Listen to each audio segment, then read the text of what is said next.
Welcome, investigator. Evil is on the rise. Crime is escalating. Our mission is to eliminate the crime by exposing evil, examine why it manifests, and highlight the brave souls that confront it every day. Join us as we work together to bring justice to every victim. Welcome to All Things Crime. Here's your host, Jared Bradley. Hey everybody, it's Jared. Welcome to another episode of All Things Crime. I am here today with a man, the myth, the legend, Randy Sutton. He's down in Las Vegas, so thoroughly enjoying the nice weather he has down there, while the rest of us are still freezing and trying to wait for spring. But Randy is just an amazing guy. I've done a ton of reading on him. And most importantly, though, some of his, the people that he serves with on his, I think it's a nonprofit, right, Randy? It is. Wounded Blue? Wounded Blue is a nonprofit, yes. Yes, I figured it was. I wanted to make sure. The Wounded Blue is an organization we're going to talk about a lot today, but I have interviewed several of his board members, including Betsy Brantner Smith, who is just amazing. And a few others. And I just, Randy, it's awesome to have you on the show. Welcome, and can't say thanks enough for joining me today. It's my pleasure. Thanks for having me. And I did almost have to put a jacket on today, almost. Almost. Well, yeah, we'll leave it at that. We all have our different tolerances here. So, well, Randy, let's talk about you for a second here. You started in New Jersey, and then you ended up in Las Vegas with the Las Vegas Metro PD. Okay. Right. So I spent for my first 10 years as a cop in Princeton.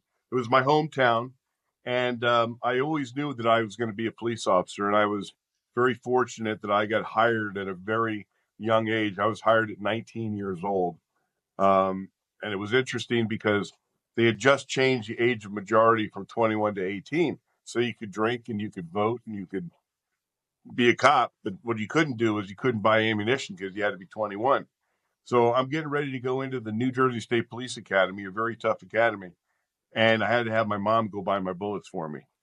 And it was that little bit of humiliation was perfectly what I needed at that stage in my life. And began my police career there. Was a patrol officer for 6 years. Detective for 4, but it was a small town department, Princeton, where the university is, a lot of college stuff, but not a lot of real crime. And so I was bored, a 32-man police department, and decided even though I was halfway to retirement, I just couldn't do it anymore. And so I began my career all over again. I came out to Las Vegas on the recommendation of some FBI agents who told me what a great department it was, and came out here, had to go through the academy all over again. Had to start my career as a patrol officer again. And I never looked back on that decision, though, Jared, because it literally, it gave me everything that I was looking for and a little bit that I wasn't looking for. Well, as we were discussing before we came on, I lived 4 years in Las Vegas and still have a bunch of friends there, and go through there all the time. It's changed over the years. It's always had that a little bit of an element of, the underlying casino and mob type of element, but it's grown so much that with pretty much every major city, it's got its issues. Yeah, this is a very challenging but entertaining place to be a cop because you get everything here. Well, let me put it this way. So I came here looking for action, right? Right. So I get out of the police academy. I'm in my field training. I finally get done with that, and I'm in my first assignment as a patrol officer. And it was a pretty rough part of town. It was a lot of gang infested areas, and I get involved in a pursuit with a stolen vehicle. And it's the only area in town where we actually rode 2-man cars at the time. So we chase this car. It's 2:00 in the morning. They crash. I run after the driver. My partner goes after the passenger. And I'm right on this guy's butt. I can't quite catch him. I was a lot younger then, and had my weapon in my hand. And he goes around the corner of a house, housing development in a low income housing development, and I come around the corner and he's there waiting for me to ambush me, and he's pointing the gun at me as I come around the corner, and I instinctively pegged a shot at him, and it zinged right by his ear, and it hit the building behind him, and a piece of stucco broke off and hit him in the head, and he thought he was shot. So he couldn't throw that gun down and surrender fast enough, and got him cuffed up and found that he was 15 years old. And at that point, I realized, you're not in Kansas anymore, Toto. You're in the real deal now. And when a 15-year-old is willing to ambush you and kill you over a stolen car, you know that you are now in the mix. And so that was a real wake-up call for me, and was only one of many, many armed encounters I had in the ensuing years. Yeah, and that was a little while ago, right? That was 1986.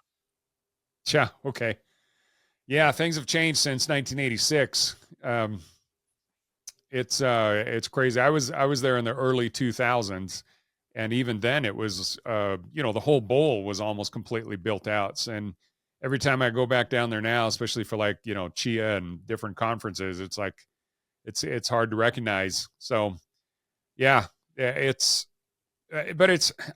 think it's sad that over the last few decades, really, the amount of respect really for law enforcement and for, just figures of authority in general is just, it's almost gone. And especially the young kids, they just don't get taught how to respect, authority, how to respect law enforcement, how to respect even doctors and nurses. I don't know. It's hard to imagine society getting better as a whole. It just seems like it's more of it's just dividing more and more.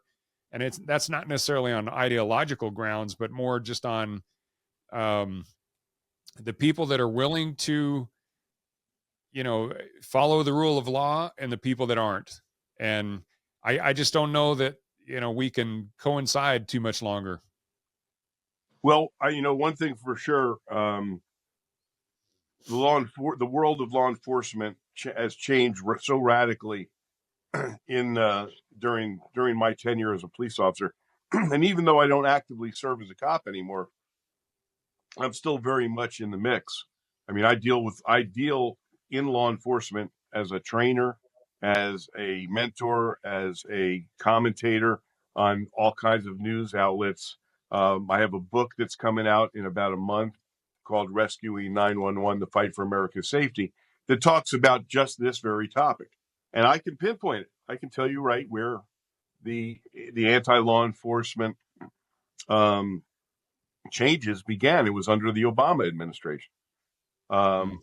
And we saw the President of the United States, President Obama, actively condemn law enforcement, treat us with disrespect. And when the President of the United States treats the police with disrespect, what does that tell the constituency? What does that tell the people? And that began it. That began the downfall of public respect for law enforcement, and then it increased exponentially after the George Floyd insanity and Michael Brown insanity. So there's the trajectory has been downward. We saw so much lawfare as well being directed against law enforcement by the Department of Justice under both Obama and Biden, that it was frightening to become a police officer. And of course, now we're bearing the fruit of that in the crisis of recruitment retention. And so, this is going to be a generational issue, Jared. This isn't going to turn around overnight. It's going to take a generation to restore respect, restore dignity in law enforcement, and so that's really a critical component of where we need to go today. Oh yeah. Eric Holder, I think, is one of the most evil dudes that has ever occupied the office of Attorney General. And yeah, Obama started it because he chose Eric Holder, but he chose him for a reason. And I think Eric Holder, he served under Clinton, if I remember. So that was back in the the 90s when it really started infesting the Department of Justice. But I think you're right. I think the whole reason that they started launching all these investigations against different law enforcement agencies that would have any kind of an incident like George Floyd or something, it wasn't good enough to just investigate the actual incident. They would then start looking at this whole systemic, they started looking at the entire agency and all the decisions that they've made and their hiring practices. And, if anything was ever, against a certain, or even had the appearance of against a certain race, then they would just hammer, and then they'd throw in all these different things like, hiring practices and things that, so yeah, I think you're right about, when Obama first started things, that was kind of what keyed it off. So, well, Randy, let's get into your, before we get too deep into, the whole 80s and 90s and 2000s, the political ramifications of all that. Let's get into the Wounded Blue. So, clearly after your, having served so many years, what inspired you to start the Wounded Blue? Well, there's a succession of events that took place, and they go back to my career when I was still active, and I had some life-changing events that took place that created the trajectory. You wouldn't, sometimes you can plan your life and you think that the direction it's going to go, and then events take place which completely upend what your thoughts, your plans were going to be. And so I have to go back to a couple of very significant events, and one was a gunfight that I was in a long time ago that I, by all rights, should not have survived. I was in a gunfight with an active shooter, and literally our gun muzzles were touching at the time that we opened fire on each other, and I wasn't wearing any body armor at the time. Wow. And I fired 2 rounds, and then my gun jammed in the middle of the gunfight. And it was surreal. It was surreal. And somehow none of his bullets hit me. He fired and fired and fired, and eventually, he died. I did not. And it was such a significant moment for me that it literally changed the way I viewed policing, the way I viewed life. And now, is this in Vegas, or is this in this Princeton? in Vegas? Oh yeah, this in Vegas. And it was my first fatal gunfight, not my last, but my first. Okay. And that significance of surviving that changed the way I viewed life. I call it. It gave me the journey of why. Why didn't I die that night? And I believe that I didn't die that night because I hadn't completed whatever mission I was put on earth to do. Without being deeply religious or spiritual, that's my belief. And so that, of course, gives you the question, okay, then, what's your mission? And I believe that my mission was to affect the lives of those I respect most in this world, and that's the American law enforcement officer. So I began teaching. I began, creating my books. I as much influence as I could have as a police officer. That was my trajectory. And I was on the TV show Cops. I'm one of the most featured officers on the show. written the books, been in movies like Casino and Fools Rush In, instructed cops around the country in a topic called policing with honor for many years. And I'm a police instructor. So this has gone on for decades. So how did the Wounded Blue come to be? I did not intend to retire when I did. I suffered a stroke in my police car, and it ended my police career. It was the most frightening moment of my life. On patrol, had a young officer with me. I was a lieutenant on graveyard shift, driving down Las Vegas Boulevard, and I suffered a stroke. I literally felt my brain slowing down. And I stopped the police car. I said, "Get me medical. I'm having a stroke." And this poor kid's looking at me like, "Really?" You know? So I got out of the car and started speaking gibberish. Couldn't control it. And then I lost the ability to move and speak altogether and crumpled to the pavement and lay there helpless. And while I'm laying there in the gutter, tourists are walking by me taking my picture. And luckily, that same angel that's been on my shoulder my entire career was with me again.